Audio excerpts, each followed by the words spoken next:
प्यारे बच्चों, हम देख रहे हैं परसेंटेज। अब परसेंटेज में क्वेश्चन नंबर 25 तक हमने पिछला क्लास में बता चुका हूं। उसको अगर आप नहीं देखे हैं तो पहले उसको देख लीजिए पूरे कंसेप्ट को समझने के लिए।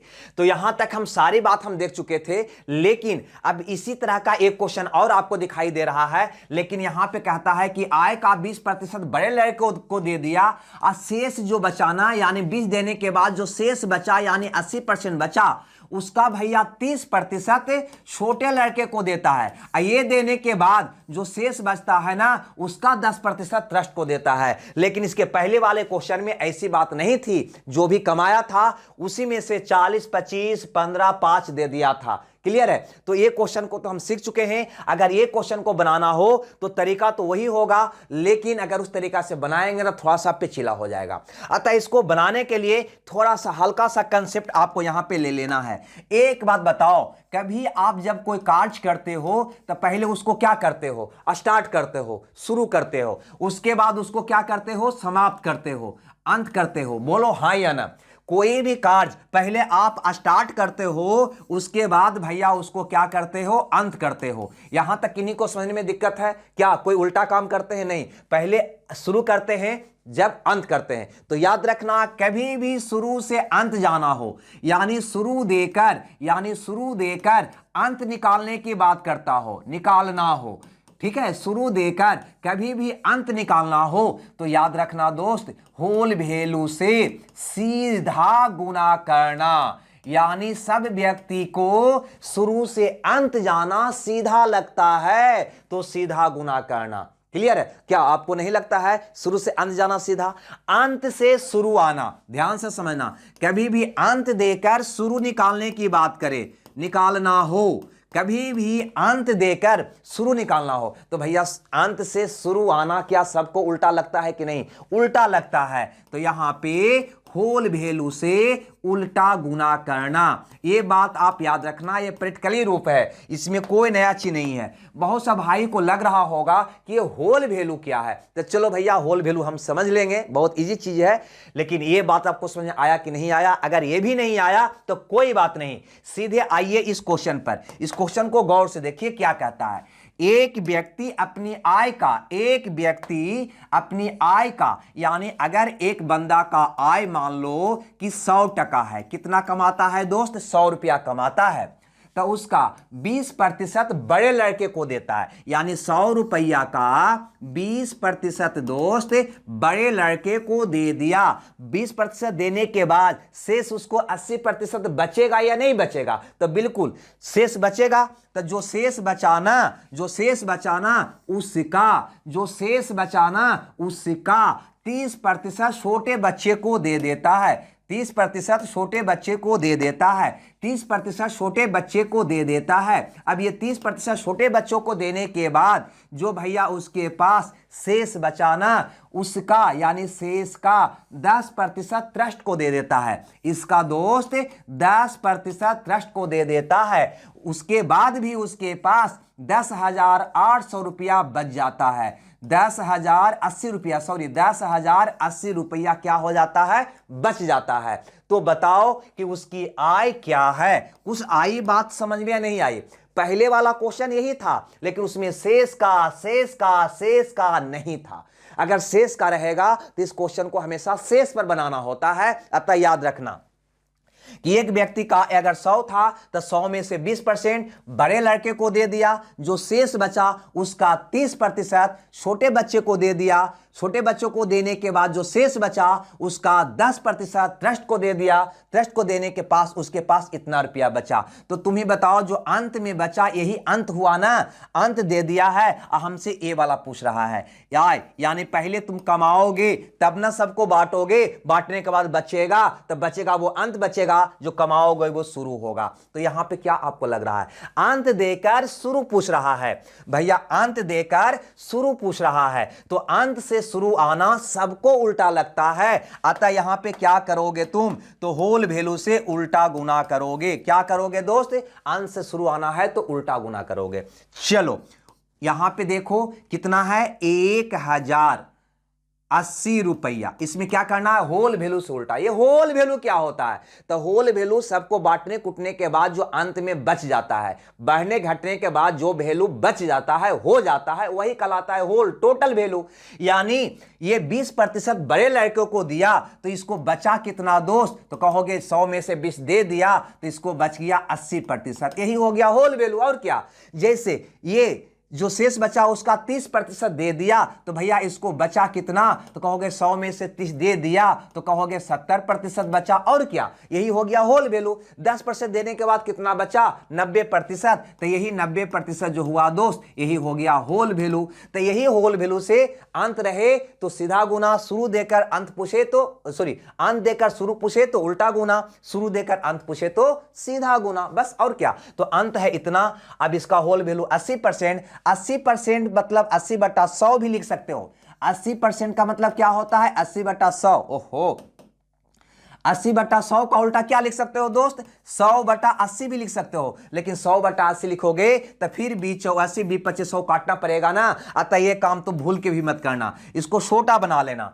80% मतलब 80/100 यानी 4/5। 4/5 क्या होगा, काटोगे तो 20 80 20 25 100, 4/5 का उल्टा 5/4। सीधे लिखना यहां पे 5/4 लिख सकता है तुम। जैसे 30% देने के बाद कितना बचा, 70%, यानी कि 7/10 का उल्टा 10/7। ये प्रैक्टिस हो जाएगा, कहीं कोई दिक्कत नहीं है। 10% देने के बाद 90% बचा। 90% का मतलब 90/100 यानी कि 9/10 का उल्टा 10/9। उल्टा गुना करना है। ये आप चाहो तो प्रतिशत वाला भी 90/100 का उल्टा 100/90 भी लिख सकता था, तो काटोगे तो फिर यही आएगा ना, तो कैलकुलेशन छोटा हो जाए। अतः इसको मौखिक कैलकुलेशन करके यहां पे लिख लेना। और भी एक तरीका है निकालने का, आगे हम बताएंगे। यहां पे गौर करिए, अब इसको काटते हैं। काटिएगा दोस्त तो पहले 4 से काट दो ना, तो 25 100 4 दूनी 8, एगो 0 है तो एगो 0। फिर 7 से काट दो तो 7 21 25 100, ठीक है ना। 7 21 44 आ रहा है, नहीं कट रहा है। फिर से देखो, कहीं काटने में गलती हो गया, कोई बात नहीं। चलिए इसको काट दीजिए, पहले 4 से ही काट देते हैं। तो कहोगे 25 100 और 4 दूनी का 8, एगो 0, ठीक है। अब 7 से काटते हैं तो कहोगे 7 21 7 का 42, ये कट गया। फिर 9 से काटोगे तो 9 34 40 बार में कट जाएगा। गुना करो तो 4 5 20 हो जाएगा। और 1 2 3 गो 0, 1 2 3 गो 0, यानी इतना रुपया हो जाएगा। यानी कि 20,000 रुपया उसका आय रहा होगा। अगर नहीं समझ में आया तो कोई बात नहीं, ये क्वेश्चन आपको परसेंटेज में तो मिलेगा ही मिलेगा, प्रॉफिट एंड लॉस में भी मिलेगा, डिस्काउंट में भी मिलेगा, कंपाउंड इंटरेस्ट में भी मिलेगा। अतः इसको छोड़ना नहीं भाई, छोड़ना नहीं, बिल्कुल नहीं छोड़ना। बहुत लंबी चीज है, आधा परसेंटेज इस पे कैप्चर होता है।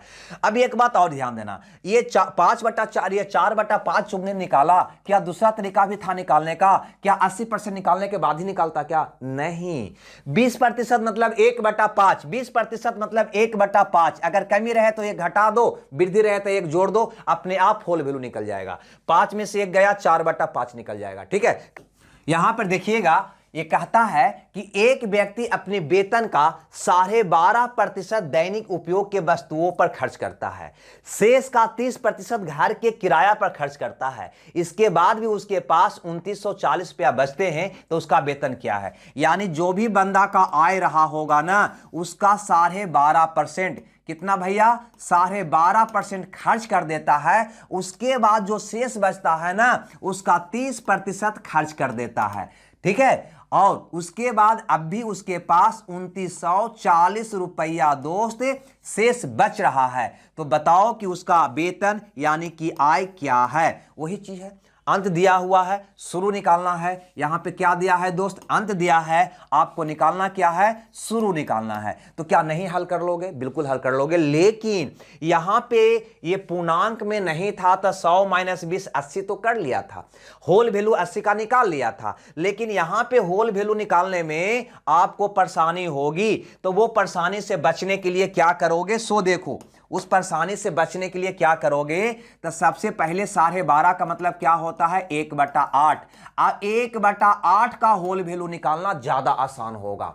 यानी कमी रहेगा तो अंश को हर में से घटा देना, अब वृद्धि रहेगा तो जोड़ देना। यानी 1/8 है तो 8 में से 1 गया, 7/8 लिख देना। मैं क्या बता रहा हूं यहां पे गौर करना, अगर 20% वृद्धि रहे, 20% का वृद्धि, तो इसका अगर आप होल वैल्यू निकालोगे ना, इसका अगर होल वैल्यू निकालोगे तो 20% का मतलब क्या होता है, तो कहोगे 1/5 होता है। तब वृद्धि रहेगा तो इसको जोड़ देना, 5 या 1 6/5 कर देना। और कमी में अगर इसका होल वैल्यू निकालना होगा तो 5 में से 1 गया, 4/5 कर देना। यानी कि अंश को घटा देना तो कमी में निकल जाएगा, अंश को जोड़ देना तो वृद्धि में निकल जाएगा। ऐसे देखो 20% वृद्धि का मतलब क्या होगा 120%, 120% का मतलब क्या होगा 120/100, 20 का 20 से 20/100, क्या 6/5 नहीं आया। अगर 20% कमी रहेगा तो क्या होगा 80%, 80% का मतलब 80/100, काटोगे तो 20 84, 20/100, क्या 4/5 नहीं आएगा। तो ऐसे करके निकालोगे तो ज्यादा आसान लगेगा। ठीक है, अब देखो 12.5 का मतलब 1/8, कमी है तो घटा दो, 8 में से गया 7/8। उसी ढंग से यहां पर देखो 30% का मतलब 30/100, यानी कि 3/10। 3/10 में से 1 घटाओगे भैया, देखो 3/10 हुआ ना, 3/10 का अगर होल वैल्यू निकालोगे तो आएगा 10 में से 3 गया, 7/10। ऐसे करोगे तो मौखिक निकल जाएगा, प्रैक्टिस करोगे आराम से हो जाएगा। अब देखो अंत दिया है, शुरू निकालना है, क्या करोगे दोस्त, तो कहोगे 2940 में उल्टा गुना कर दो।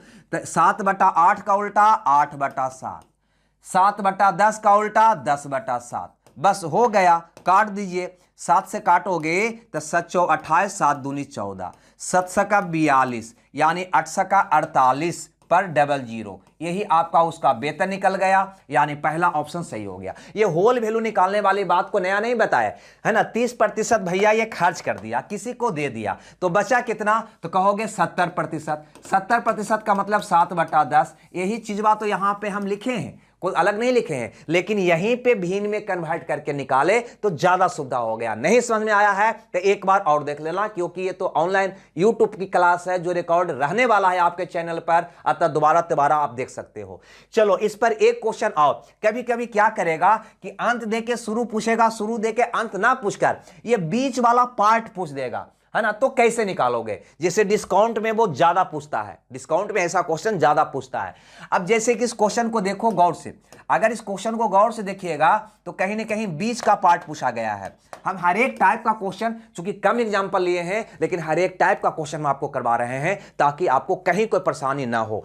कहता है एक व्यक्ति के पास कुछ धन है, इस धन का 20% वस्तु खरीदने पर खर्च करता है, फिर शेष का यानी जो भी उसके पास धन है, ठीक है ना, जो भी उसके पास धन है, जो भी उसके पास धन है दोस्त, तो उसका 20% वस्तु खरीदने पे खर्च किया। कौन सी पे खर्च किया, खरीदने पे खर्च किया। अब जो शेष बचा ना उसका 5% यातायात पे खर्च करता है, उसका 5% कहां खर्च करता है, यातायात पर खर्च करता है। उसके बाद 120 रुपया उपहार दे देता है, और तब भी उसके पास 1400 रुपया बच जाता है। हम आपसे यह जानना चाहते हैं कि जो भी उसकी संपत्ति थी उसमें 20% खरीदने पर, शेष का 5% यातायात पे खर्च किया, तो ये दोनों खर्च करने के बाद उसके पास कितना बचा होगा,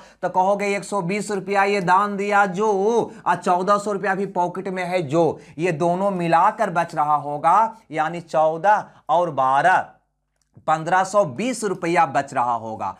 ऐसा तुम कह सकते हो या नहीं कह सकते हो, सो बताओ, है ना। 120 रुपया तो उपहार दे दिया और 1400 रुपया भी पॉकेट में है, यानी 1400 और 120 1520 रुपया बच रहा था ये दोनों खर्च करने के बाद। ठीक है, अगर ये पूछता तो इसमें होल वैल्यू से उल्टा गुना करते, ये पूछता तो इसमें होल वैल्यू से उल्टा गुना करते, तो ये निकल जाता। और क्या, कुछ भी नहीं करना है। तो खैर उसने कहता है यातायात पर कितने रुपये खर्च किए, तो भैया यातायात पर कितना खर्च किया कैसे निकालोगे, तो पहले ए वाला तुम निकाल लो, पहले ए वाला निकाल लो तो यातायात पे खर्च निकल जाएगा। ठीक है, या फिर है ना, सबसे बढ़िया यही है। ये निकालने के लिए इससे गुना करो, क्या करोगे तो 1520 में, है ना, होल वैल्यू से उल्टा गुना। तो भैया बताओ झटके में इसका होल वैल्यू क्या होगा, तो 5% यानी कि 1/20, कमी है तो घटा दो तो आ जाएगा 19/20। दूसरा तरीका यह भी था, 5% खर्च कर दिया तो बचा 95%, 95% का मतलब 95/100,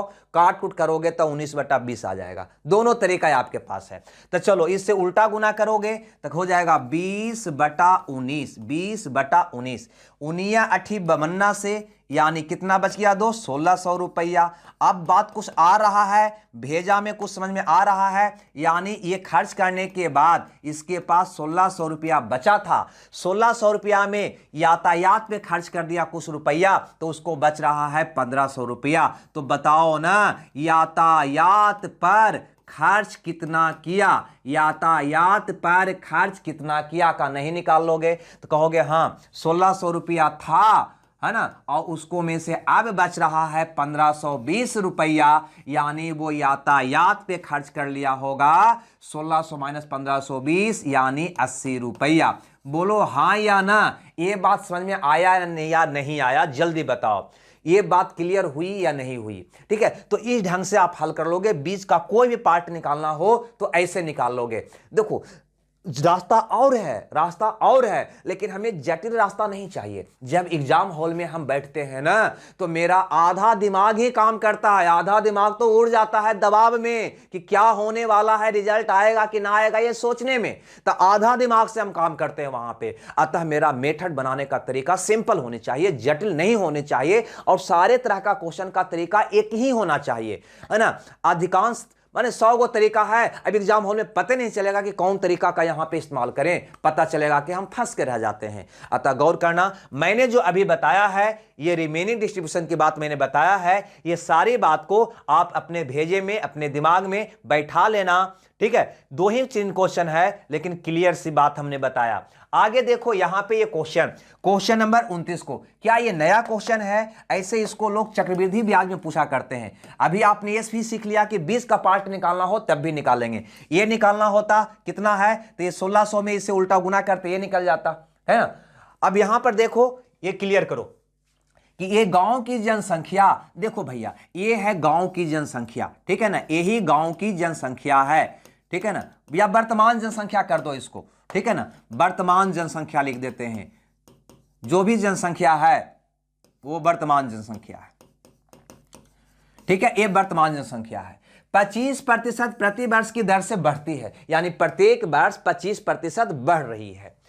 3 वर्ष के अंत में गांव की जनसंख्या इतना हो जाता है, 3 वर्ष के अंत में, यानी थोड़ा सा नीचे लिखते हैं, यानी जो भी जनसंख्या था गांव का, जो भी जनसंख्या गांव का था, उसमें पहला वर्ष दोष 25% का वृद्धि हुआ।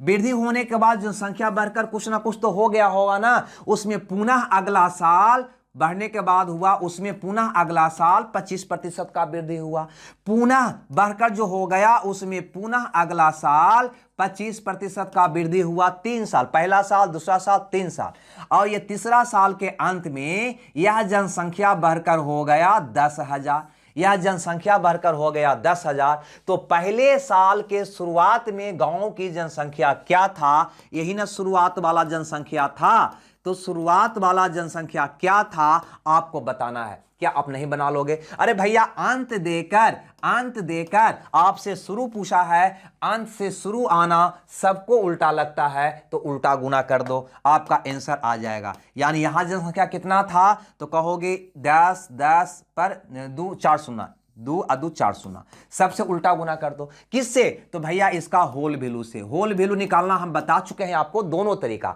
पहले तो भिन्न में कन्वर्ट करो तो 1/4 प्लस है तो जोड़ दो, है ना, तो 5/4 हो जाएगा होल वैल्यू। दूसरा तरीका 25% बढ़ा है, यानी कि होल वैल्यू हो गया 125%। 125% का मतलब 125/100, 25 से 5/4, ऐसे जैसे निकालो आपकी मर्जी। तो ये भी 25% है, ये भी 25% है, ये भी 25% है, यानी यहां पर भी होल वैल्यू हो जाएगा 5/4, यहां पर भी होल वैल्यू हो जाएगा 5/4। एक बात बताओ, अगर आपको ये निकालना होता तो क्या करता? ये दोनों से गुना गुना करता ये निकल जाता। अगर आपको ये निकालना होता ये, तो क्या करता, इसमें इससे गुना करते उल्टा तो ये निकल जाता, इसमें से घटाते तो यहां कितना बढ़ा वो निकल जाता। ये बात मैंने आपको बता दिया है। खंड बाई खंड पूरा बेसिक दिमाग में होने चाहिए, तब जाकर मैथ में हम महारथा हासिल करते हैं, एग्जाम का क्वेश्चन बनाते हैं। खैर, हमसे तो अंत देकर बिल्कुल शुरू वाला पूछा है तो निकाल ना दो, क्या फर्क पड़ता है भाई, निकालने में कौन दिक्कत है। तो 5/4 का उल्टा 4/5, फिर 4/5, फिर 4/5 है ना, क्योंकि 4/5 से ये निकल एक हो गया, इससे गुना किया तो ये निकल गया, इससे गुना किया तो ये निकल गया, बस और क्या। अब इसको काट लो, काटोगे ना तो कहोगे 5×5 = 25, 25 400 400 हो गया। फिर 5 से काटोगे तो 8×5 = 40, ये हो जाएगा। यानी आपका उत्तर आ जाएगा 4 × 16 = 64, 80 64 गुना 8 करोगे तो 832 के 2 बाकी 3, 8 का 48, 512 पर एगो 0, यानी 5120, यानी पहला ऑप्शन। यानी शुरुआत में गांव की जनसंख्या था 5120, आइए 3 साल 25% बढ़ा तो बढ़कर 3 साल के अंत में हो गया 10,000। क्लियर है। क्या ऐसा क्वेश्चन आपके एग्जाम में आएगा तो नहीं बना लोगे, रुक जाइएगा। जब कंपाउंड इंटरेस्ट पढ़ते हैं तो क्या कहता है वहां पे, तो यही कहता है कि हमने 25% वार्षिक ब्याज की दर से 25% वार्षिक ब्याज की दर से कुछ राशि उधार लिया और वो 3 साल के बाद 10,000 रुपया हो जाता है, तो मूलधन क्या है, वही क्वेश्चन हो गया। मूलधन क्या है तो 5120 रुपया। ये कंपाउंड इंटरेस्ट ही है, यानी ये रिमेनिंग डिस्ट्रीब्यूशन बहुत काम का चीज है। आई बात समझ में या नहीं आई। अब देखो यहां पे ये क्वेश्चन देखो, क्वेश्चन नंबर है ना, क्वेश्चन नंबर 30 को देखो। तो देखो एक चीज को और समझ लेना तुम लोग, देखो जानता सब है लेकिन हथियार का प्रयोग कहां कहां करते हैं बहुत कम बंदे जानते हैं, अतः ध्यान से समझिएगा। अगर शेष पर कहे ना तो ये तो आपने देख लिया ना, शेष का यहां पर देख लिया ना, शेष का, ठीक है। और यहां पे क्या देखा, एक ही क्रिया बार बार, ऐसे भी समझ सकते हैं। इसको समझने का इसका दूसरा बोलने का तरीका होता है कि एक ही क्रिया बार बार हो, एक ही क्रिया बार बार हो, एक ही क्रिया बार बार हो, तो वह भी डिस्ट्रीब्यूशन शेष पर ही होता है। जैसे कि इस क्वेश्चन को समझिए गौर से, पहला वर्ष 25% बढ़ा, दूसरा वर्ष भी 25 बढ़ा, तीसरा वर्ष भी 25 बढ़ा, चौथा बार भी 25 बढ़ा, यानी एक ही क्रिया बार बार हो रही है, अतः यह भी आपका शेष के आधार पर ही बनेगा, यानी इसका डिस्ट्रीब्यूशन भी क्या होगा, शेष पर भी होगा। और मैंने शेष के आधार पर ही इसको बनाया। इतना ही नहीं, एक बात और याद रखिएगा, जब दो वेरिएबल का गुणनफल एक थर्ड वेरिएबल हो, यानी जैसे कहते हो ना लंबाई गुने चौड़ाई बराबर क्षेत्रफल आयत का कहते हो ना, तो इसका भी डिस्ट्रीब्यूशन कहीं ना कहीं इसी मेथड से बनेगा। इसका भी बोध यही होता है, यानी तीनों में से कोई भी रहेगा तो उसको उसी ढंग से बना लेना। खैर, कहता एक व्यक्ति ने पहले 10% का वृद्धि किया, मूल्य में पहले 10% का वृद्धि किया, पुनः मूल्य में 20% का वृद्धि किया और अंतिम मूल्य 33 रुपया हो गया, तो वस्तु का आरंभिक मूल्य क्या है। देखो क्वेश्चन का भाषा बदल गया है लेकिन क्वेश्चन वही है। मैंने क्या बोला कि जब एक ही क्रिया बार बार हो तो वह का उसका भी बोध शेष पर ही होता है, यानी इसको बनाने का तरीका भी वही होगा। यानी अगर जो वस्तु का पहले मूल्य रहा होगा ना, उसमें पहली बार 10% का वृद्धि हुआ, वृद्धि होने के बाद मूल्य बढ़कर जो हो गया होगा ना, उसमें पुनः वो 20% का वृद्धि कर दिया। अब मूल्य का अंतिम मूल्य बढ़कर अब हो गया अंत में कितना, 33 रुपया, तो उसका प्रारंभिक मूल्य क्या था, यही आपका क्वेश्चन है। तो इसका भी कहीं ना कहीं डिस्ट्रीब्यूशन शेष पर ही है, उसी आधार से ही इसको बनाएंगे। क्या करेंगे भाई लोग, तो अंत देकर शुरू पूछ दिया है, तो उल्टा गुना कर देंगे, शुरू निकल जाएगा। अब इसका किससे भैया, तो होल वैल्यू से, होल वैल्यू निकालना हम बता दिए है ना। 20% यानी 1/5 20% का मतलब 1/5 वृद्धि है तो जोड़ देना 5/4 हो जाएगा। दूसरा तरीका 20% का मतलब वृद्धि का मतलब 120% हो जाना। 120% का मतलब 120/100 काटोगे दोस्त तो शून्य से शून्य कटेगा, 6 दूनी 12, 5 दूनी 10, 6/5 होगा। बोलो हाँ या ना? गलत हो गया। 20% 1/5 यानी 6/5, सॉरी गलती लिख दिया यहाँ पे, है ना। देखो 20% का मतलब होगा 1/5, वृद्धि है तो इसको जोड़ देना, जोड़ोगे तो 5 या 1, 6/5 होगा। कितना होगा दोस्त? 6/5 होगा। आई बात समझ में या नहीं आई? जल्दी बताओ, ये बात समझ में आया या नहीं आया? उसी ढंग से इसका अगर होल वैल्यू निकालोगे, इसका अगर होल वैल्यू निकालोगे तो होगा 10%।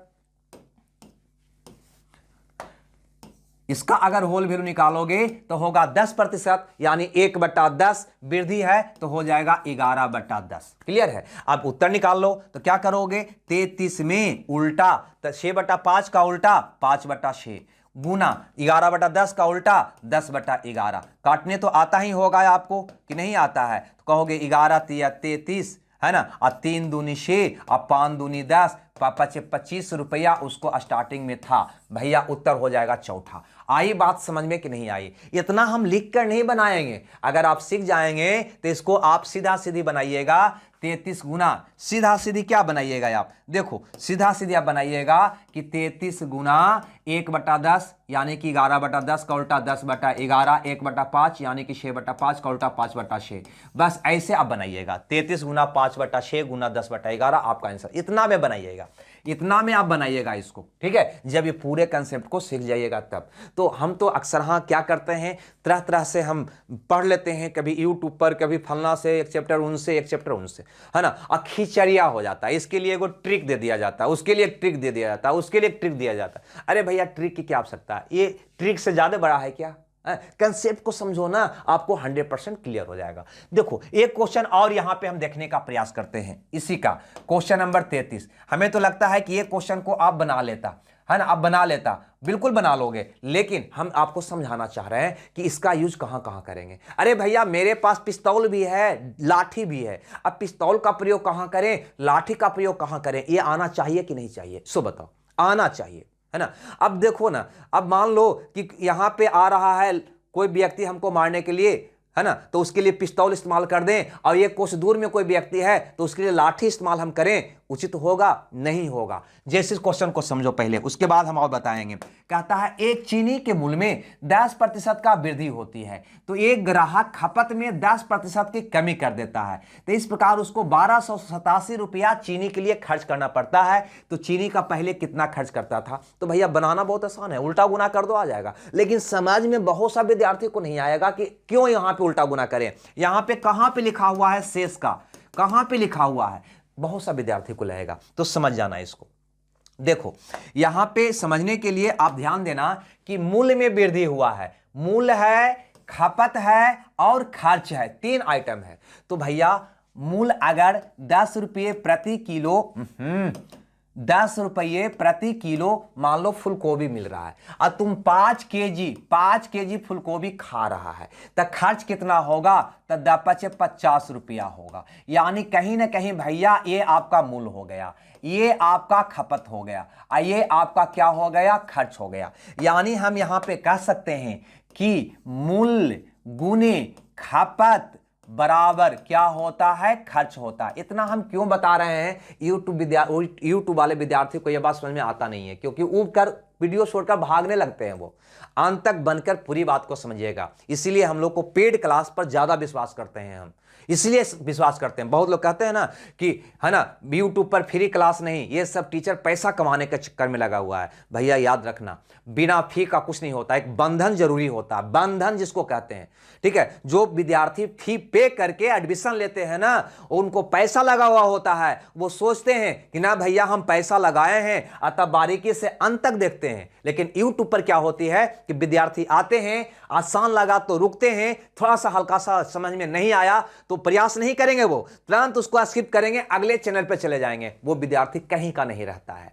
समझ रहे हैं बात को? तो एक टीचर की पूरी बात समझने के लिए, चाहे नरम हो या गर्म हो, सारी कंसेप्ट को सीखने के लिए अंत तक देखना बहुत जरूरी होता है। इसीलिए बंधन के लिए एडमिशन लेकर पढ़ना विद्यार्थी के लिए भी, टीचर के लिए भी फायदेमंद होता है। याद रखना इस बात को। अरे भैया हम हजारों हजार रुपया खर्च कर देते हैं घूमने टहलने में, और 400-500 हजार रुपया का फी देकर क्लास करने की बात होती है तो वो मेरे लिए है ना पहाड़ हो जाता है, महंगा हो जाता है। तो कहीं ना कहीं ये हमारे साथ क्या हो रहा है समझिएगा, हमारे कहने का मतलब को समझिएगा, ठीक है।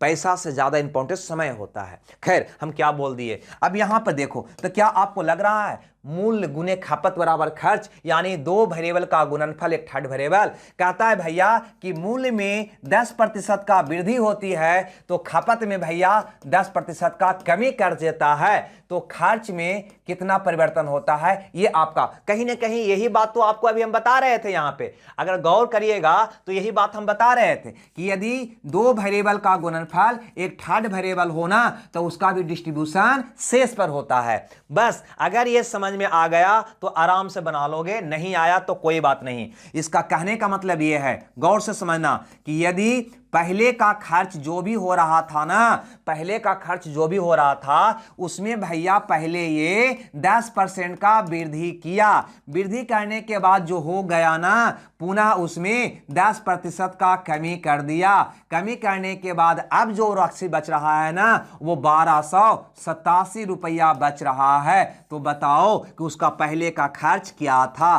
कुछ आया बात समझ में या नहीं आया? अगर ये क्वेश्चन को इस रूप में आप ढाल लेते हैं, 10 बार इसको बना लीजिएगा तो अपने आप ढला जाएगा, तो कहीं ना कहीं बनाने में कोई परेशानी आपको नहीं होती। खैर अब देखो अंत देकर शुरू पूछ रहा है, क्या करेंगे 1287 में इसका उल्टा गुना करेंगे।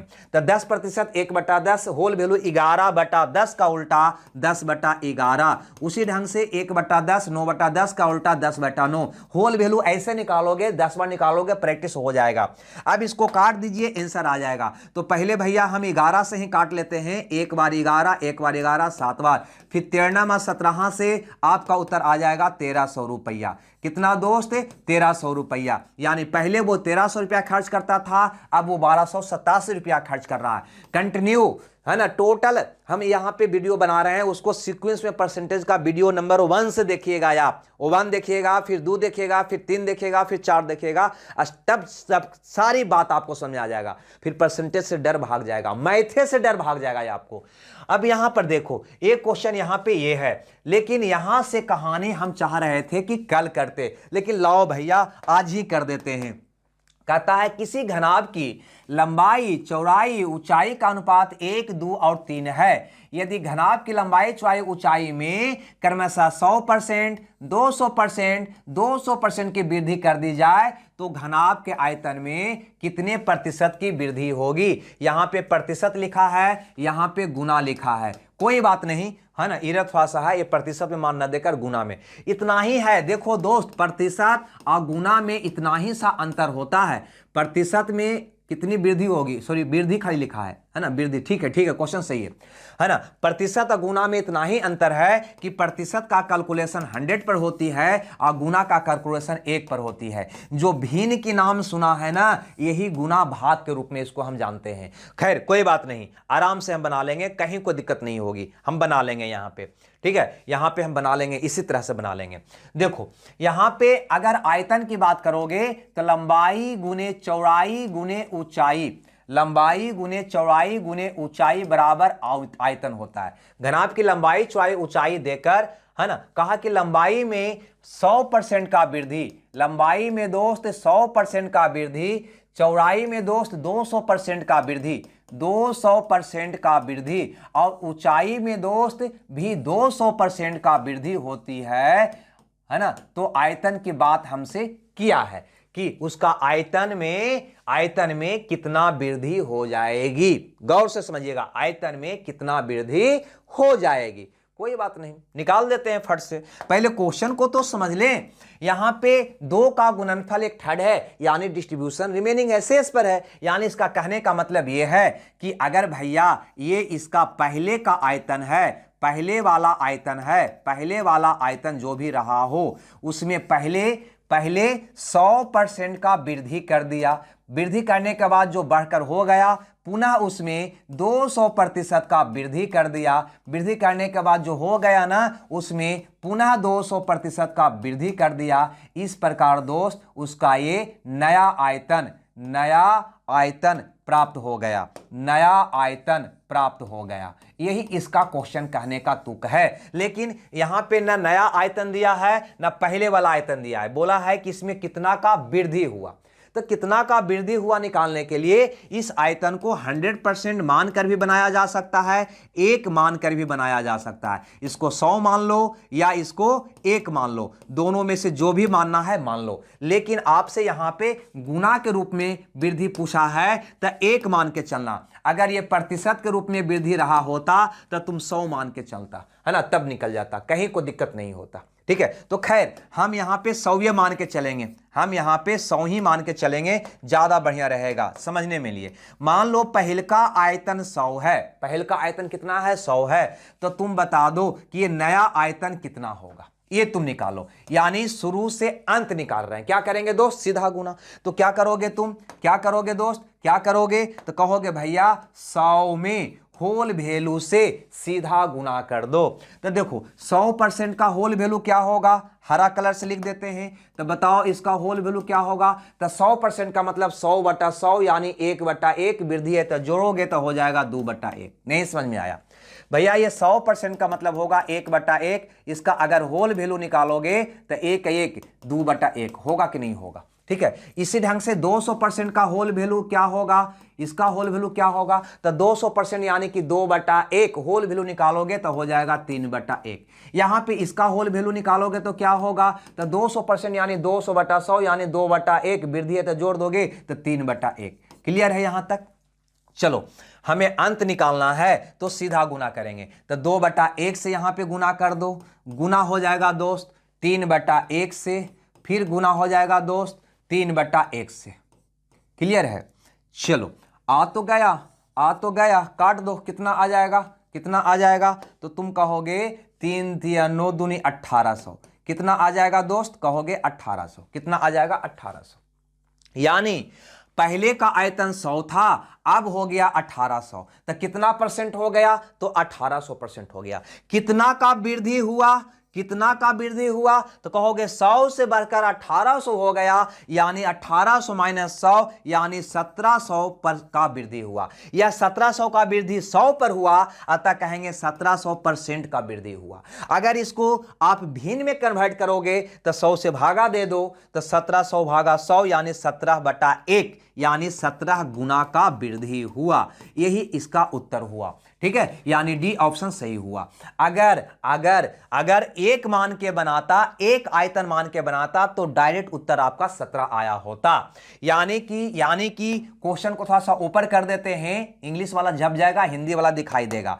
यानी कि हम ये कहना चाह रहे हैं कि ये आयतन को अगर हम एक मान लिए होते, कितना मान लिए होते, एक, तब ये नया आयतन हमारा क्या होता, तो कहता 1 गुना, एक था 1 गुना 2/1 गुना 3/1 गुना 3/1 यानी 3 3 9 दूनी 18 हो गया होता। यानी वृद्धि कितना का होता, तो 18 माइनस 1, 18 माइनस 1 यानी कि 17। ये डायरेक्ट 17 गुना निकलता आपका उत्तर। बोलो ये बात आपको समझ में आ रहा है या नहीं आ रहा है, ये बात आपको समझ में आ रहा है या नहीं आ रहा है, सो बताओ। यहां तक किन्हीं को दिक्कत है, किन्हीं को दिक्कत है। या तो 100 मान के बनाओगे तो यह मान प्रतिशत निकलेगा, 1 मान के बनाओगे तो यह भाग गुना के रूप में निकलेगा, भाग के रूप में निकलेगा। जैसे आपको बनाना है बना लोगे। क्लियर है दोस्त। तो ये था आपका। अब यहां पे गौर करो, यहां पे गौर करो कि एक आयत का एक भुजा 20% से दूसरी भुजा 5% बढ़ जाता है, तो आयत का क्षेत्रफल क्या होगा। तो कहीं ना कहीं ये लंबाई गुने चौड़ाई बराबर क्षेत्रफल। यहां पे ये कह रहा है 20% का वृद्धि, यहां पे कह रहा है 5% का वृद्धि, है ना। तो इसका एरिया में क्या वृद्धि होगा, ये निकालना है। तो देखो दोस्त, क्वेश्चन तो यही है, लेकिन यहां पे परिवर्तन 1 2 3 बार हो रहा था, यहां पे परिवर्तन मात्र 2 बार हो रहा है, 2 बार हो रहा है। तो इसको तो इस तरीका से हम बना ही सकते हैं। इसके अलावे एक तरीका और है जो इजी है ना, उससे भी इसको बना सकते हैं। लेकिन वो तरीका की बात आज नहीं कल करेंगे, आज नहीं कल करेंगे। ठीक है, ऐसे इस तरीका से हम इसको बनाना चाहें तो कैसे बनाएंगे, सो देखो। तो देखो इसका आयत का पहले वाला एरिया, पहले का क्षेत्रफल था, मान लो जो भी था पता नहीं, उसमें क्या कह रहा है कि पहले 20% का वृद्धि हुआ, फिर भैया 5% का वृद्धि हुआ, वृद्धि होने के बाद नया क्षेत्रफल कितना हो गया। अगर ये पता हो जाए तो कितना एरिया में वृद्धि हुआ नहीं निकल जाएगा क्या? तो कहोगे निकल जाएगा। अब यहां पर देखो, अगर पहले का क्षेत्रफल अगर 100 था, पहले का एरिया 100 था, तो नया एरिया कितना हुआ? 100 में होल वैल्यू से सीधा गुना करेंगे तो नहीं निकल जाएगा क्या? निकल जाएगा ना, बिल्कुल। यानी 1/5 यानी 1/5 यानी 6/5। यहां से होल वैल्यू निकालो, 1/20 यानी कि 21/20। अब 20×25 आपका कट जाएगा का? तो कहोगे हाँ 20×25 कट जाएगा, यानी 112 126 हो जाएगा। तो तुम ही बताओ कितना का वृद्धि हुआ? तो कहोगे भैया 100 पहले एरिया था, अब हो गया 126, यानी कि 26 का वृद्धि हुआ। चूंकि यह वृद्धि 100 में हुआ अतः 26% का हुआ। ये हमारा 26% का वृद्धि यानी कि पहला ऑप्शन। लेकिन इसका बनाने का दूसरा तरीका भी है, जो इजी है, जो बहुत ही आसान है, और जिसके बारे में आज नहीं कल बताएंगे।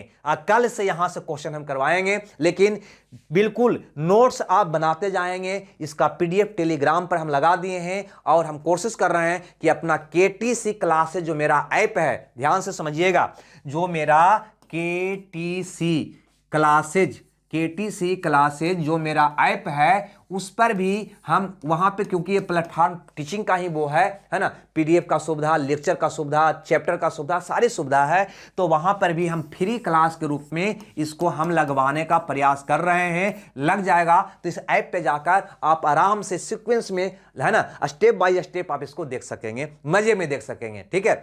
और अभी फिलहाल इसका पीडीएफ अपना Telegram channel KTC PDF by के ब्रोशर पर, जिसका लिंक डिस्क्रिप्शन में हम लगवा दे रहे हैं, उसको ज्वाइन कर लीजिएगा। और जो विद्यार्थी चैनल पर नए हैं, चैनल को सब्सक्राइब कर लीजिएगा। और पुनः एक बात हम बोलेंगे कि उन विद्यार्थियों के लिए जो कमेंट्स लिख रहे हैं कि काश अगर ये चैनल की जानकारी हमें 2 साल 3 साल पहले हुआ होता तो हम भी कोई ना कोई ऑफिसर होते, ठीक है, तो उनके पास पहुंचाने का जिम्मेदारी आप पर है। क्योंकि आज के बाद कोई भी विद्यार्थी इस चैनल से अनभिज्ञ न रहे, सारे विद्यार्थी को पता चल जाए कि हाँ मैथ रीजनिंग का एक चैनल है केटीसी क्लासेस बाई कैपलो सर, है ना, उस पर एक बार जरूर विजिट करना चाहिए, उनको जरूर विजिट करवा दीजिए। इसके लिए आप चाहे व्हाट्सएप ग्रुप हो, फेसबुक ग्रुप हो, टेलीग्राम ग्रुप हो, जो भी हो, उस पर आप शेयर कर दीजिए, ठीक है दोस्त। तो खैर यहाँ के आगे की कहानी अगले क्लास में, जब तक खुश रहिए, मगन रहिए। Okay, bye bye.